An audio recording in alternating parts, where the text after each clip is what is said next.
Hi everyone, thanks for coming to my presentation. The title of my presentation is Tackling End Users' Perception of Song Lyrics Translation, an attitude analysis approach to subtitling comments about See You Again in Chinese music app NetEase Cloud. I'm Wang Huabin from Sun Yat-sen University. And this is the paper I co-authored with Mr. Zhang from the University of New South Wales. This is the outline of our presentation. I'll talk about the translation of song lyrics, translating and subtitling song lyrics as digital commercial products, reception as a substandard, research significance, research aim, data collection, data analysis, See You Again as a case study, and lastly, research findings and summary. Song translation has always been intermingled with research on literary, poetry, and stage translation, whose history dates back to the 1990s when music translation such as opera flourished as an interdisciplinary field. Other genres of musicals and popular songs also became the central focus of investigation later on, which pays equal attention to the observable performances of music and the lyrics in the source and the target text. So basically, there are 5 choices in song translation. For subtitle translation, we usually resort to translating the lyrics but not taking the music into account. And song lyrics, both in the form of original subtitles and also of translation, constitute part of the commercial products in the digital media platform. And there are 2 major communicative goals in these commercial products. The first is to disseminate information, that is, to narrate the content of the song. The second is for business promotion, which is to publicize the song. Lyrics translation can be seen as a supplement to the original lyrics instead of a new version, which is produced only for the target audience to recognize the existence of the original song for better enjoying the song and the product itself. While genuine users of interlingually subtitled text rely fully on the subtitles for comprehension, the co-presence of subtitles and soundtrack allows viewers to compare and judge their quality. So subtitling is considered as a kind of constrained translation. Since translating and subtitling song lyrics gives priority to content over form, the audiovisual translators and editors have to leave their ideal goals, which are proposed by the researchers in song lyrics translation, and become more practical in handling subtitling of song lyrics. In fact, there are 4 main schools of theories concerning subtitle translation in the past. The first is concerned with lexicenter studies. The second is audience-focused studies. And the third, norm-specific studies. And lastly, semiotic-oriented studies. And the present research is mainly focused on the audience-focused studies because it aims to study how the target consumers perceive of the subtitle translation in order to fulfill the market-oriented needs. Regarding reception as a substandard of evaluating translation, there is a very important study in 2019 which conducted a survey among 209 participants on 9 subtitle musicals of the classic Hollywood era with 88 songs. And the results of this study show that the target audience did not identify the prosodic match effectively, and 40% of them paid little attention to the rhymes, which even had no direct effects on their satisfaction. Reasons include the limited amount of time spent on the musicals and the division of attention to multimodal resources. And here are the limitations of that piece of research. The study could not cover cases where song lyrics translation can be appreciated repeatedly through digital media platforms like home media. So the audience cannot listen to the songs again and again through digital media platforms because they are watching the shows live. Second, the questions were designed without collecting their narrations for an in-depth analysis. So they didn't collect the interview data to address the participants' authentic information. And third, with the development of online media and online communication, there have been more and more chances for the online audience, the invisible target audience, to post their opinions at any time, any place, and anywhere.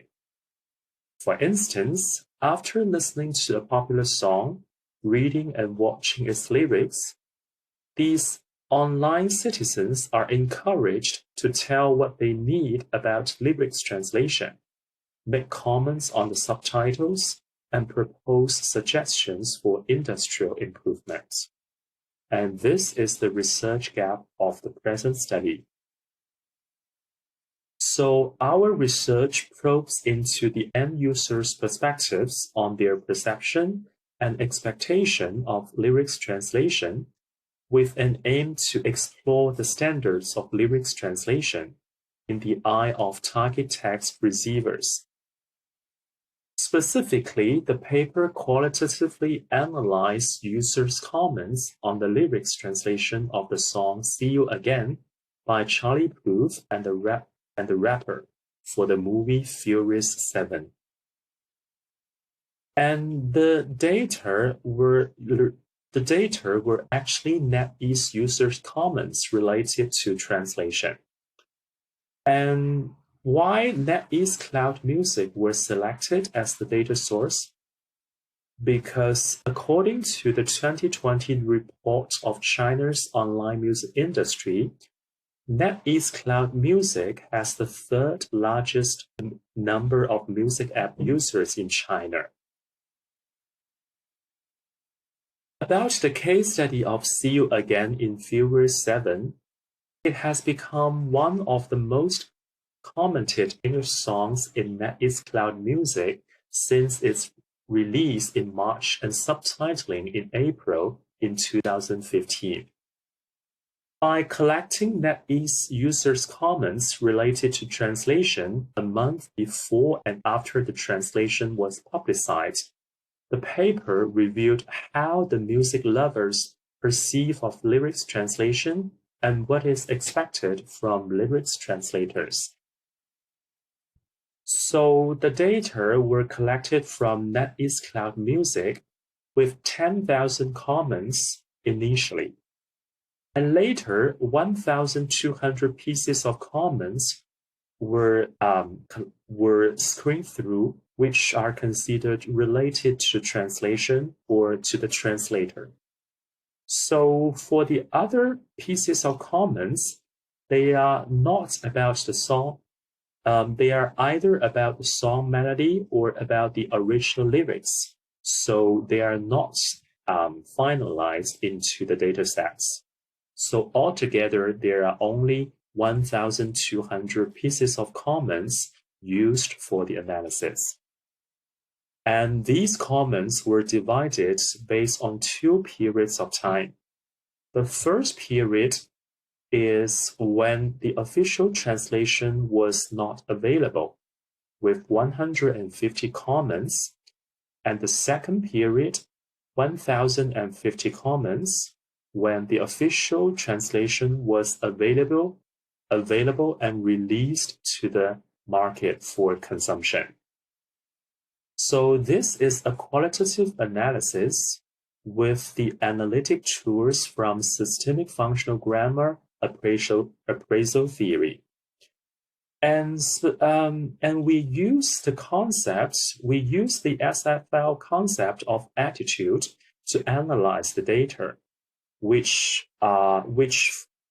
focus is on the audience's emotion, judgment, and evaluation about the translation and the translator. So this is how we analyze the data based on the 3 subcategories of attitude, including affects, judgment, and appreciation. So by affects, we analyze the audience emotions about the translation. In terms of judgments, we analyze the competence of the translator. As for appreciation, we discuss the quality about the translation. So here are 3 pieces of research findings. The first is concerned with consumer desire for lyrics translation. And the second is about the stylistic use of classical Chinese in translation. And the third is about the delivery of lyrics emotion across the languages between Chinese and English. So it is confirmed that the target audience are in urgent need of lyrics translation, which can be witnessed in the large percentage of affective expressions about in want of a translation in period 1. Consumers' passionate emotions about the appearance of the subtitle lyrics, and their supportive attitude towards the official translation in period 2. Despite the fact that both positive and negative affects can be found in the data comments, most of their negative ones are criticisms on the simple use of classical Chinese in the translation, still acknowledging the audience desire for an official translation of the song lyrics. Arguably, the target audience attribute the use of classical Chinese translation to the translator's professional skills and competence, which is reflected in the way that they make judgments on the translator in 2 periods. On the one hand, they give full credit to the role of the translator in enabling an in-time and solid understanding about the original lyrics. On the other hand, they show a recognizable respect for the translator's use of classical Chinese, even though a small percentage of commenters disagree on the showcasing behavior, with conflicting opinions on the stylistic choice. It is difficult, however, to determine if the target audience are satisfied with the quality of translation or not, which depends chiefly on the calculation of appreciation expressions in positive and negative polarizations. In fact, they differ a lot in terms of the level of appropriateness in applying classical Chinese into the official translation of the song lyrics, which has been negotiated from the perspectives of release efficiency, cultural balance, and artistic effectiveness. Analyzing the data in the comment section of NetEase Cloud implies actually no issue in acknowledging the efficiency of releasing the official translation, almost all as satisfying in period 2. And regardless of their linguistic input, the target audience demonstrates no interest at all in the academic value of a cultural balance required in the traditional translation theory, with only a few cases narrating it vital for a good translation. So the central debate lies in the third perspective, which is the effectiveness of generating artistic effects. For each, the official translation is considered by part of the target audience as a beautiful literary artwork instead of only a bilingual text.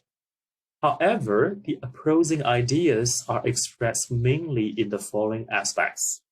Number one, with an intralingual comparison with vernacular Chinese, the use of classical Chinese in the official translation becomes an obstacle to understanding the content of the song lyrics.